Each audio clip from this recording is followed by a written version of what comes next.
Okay, hello everybody, this is Aaron from Rogueworks. Just a basic video for you, bit of a slideshow with some edited pictures just to explain how to install your new multi-barrel system from Rogueworks, whether you've got the diamond fluted or spiral or straight fluted.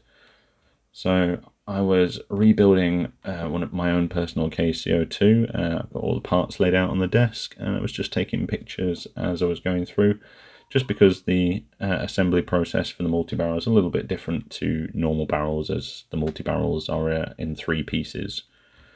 So first up, you want to get your inner barrel, your hop rubber. We highly recommend having a proj nut, which is the brass piece you can see in this picture. And arrange all your parts as we are here. So you can see I've got the barrel spacers, which are included with your barrel kit. I've got them roughly arranged on the barrel. Then it's the MB receiver end, followed by the proj nut, then the hop rubber, and then you can see the hop unit there you have to shove on afterwards. So the first step, and this is a key one that we've tried to reiterate before, is you need to get your hop rubber lined up properly. So once you've put your hop unit onto the hop rubber and screwed down your proj nut to close it, you need to get the alignment of your hop rubber in the hop unit correct. So I normally do this just by holding the hop unit without a hop key in it. I hold it up to one of my desk lights so that I can see a light shining through the hop window of the hop unit.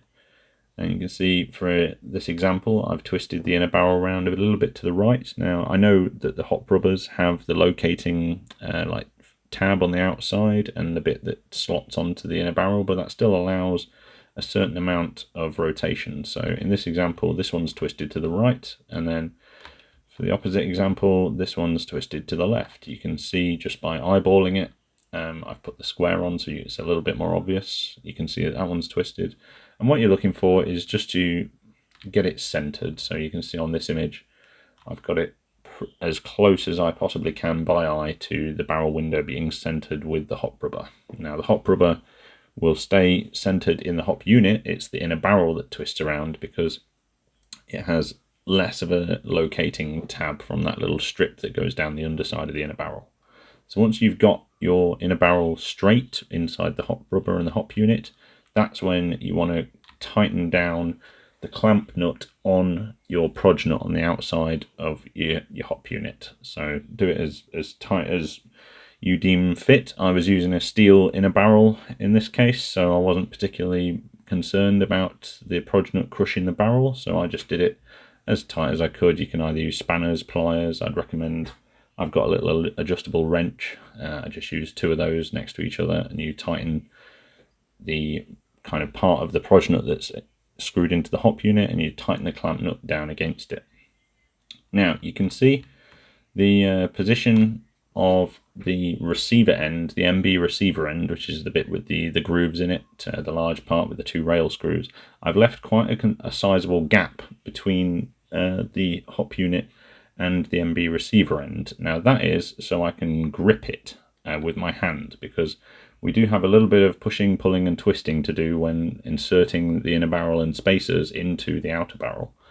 Now once I've got my inner barrel lined up and the proj nut tightened down, what I usually do is put a permanent marker. I put a mark on the inner barrel aligned with one of the slots in the proj nut so I can see that the inner barrel has not moved, because we need to twist it and shove it and pull it around a little bit in a minute. So you're going to be referring to that mark quite a lot through this process. It's very good to give you any indication of whether your inner barrel has slipped at all, because the proj nut doesn't actually cut into the metal. It's a compression fitting, so if you twist it hard enough it can still slip, which is why it's important to do it up nice and tight. So your next step, you can see I've put some bits of black electrical tape either side of my barrel spacers. Now I've kind of finalized their position here. Obviously I use 6-inch strips of black electrical tape. You don't need a huge amount because the spacers have their own O-rings on the inside, so they're not going to slide around too much. I just put the tape on to stop them moving at all. Now at the muzzle end, you can't have a spacer right up at the end of your inner barrel, because the 14mm adapter, which is the steel piece you can see in the middle here, that extends into your outer barrel about 1 inch.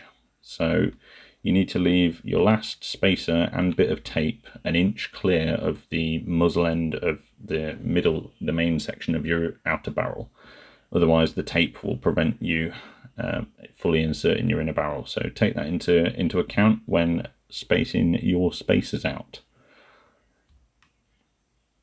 So we're getting ready to shove this whole inner barrel assembly with the spacers, the tape and everything into the outer barrel piece. So what you want to do is apply some lube of some kind, some thick silicone grease. I usually use a thick silicone grease. You can use silicone oil as well, but grease is probably better. It's going to hang around longer.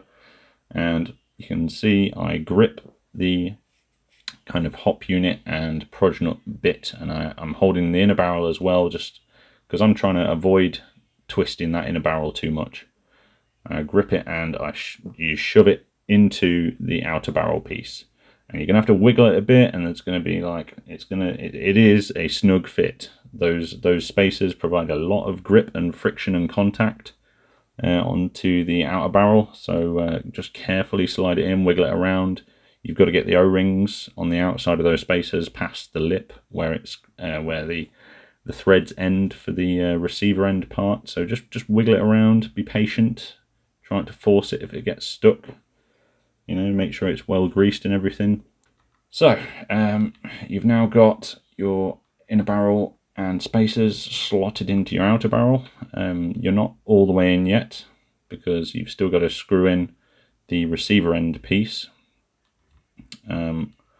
So now you've still got clearance with the proj nut and hop unit sticking out the end. You can just spin the receiver end into the outer barrel. Now they are counterclockwise threads. This is so that the barrel pieces, the barrel components that make up your multi-barrel don't unscrew themselves when you're taking muzzle devices like flash hiders and suppressors on and off. So you know, it's lefty tighty, righty loosey to screw these in. And what you'll end up with is something like you can see on the screen at the moment, where your hop unit is still sticking out of the outer barrel a bit.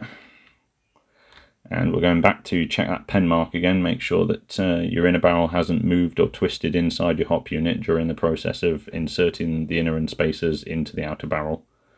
And you can see the problem we've got now is that after all that twisting and screwing the receiver end into place, our hop unit is not in the right orientation with the rail screws. It's facing the opposite direction. So this is where having the proj nut installed really pays dividends, because you're going to have to twist your inner barrel assembly, and I'd recommend doing that by gripping the inner barrel as much as you can to take some of the pressure off the proj nut, and just twist the thing round until your hop window lines up with the rail screws on the receiver end.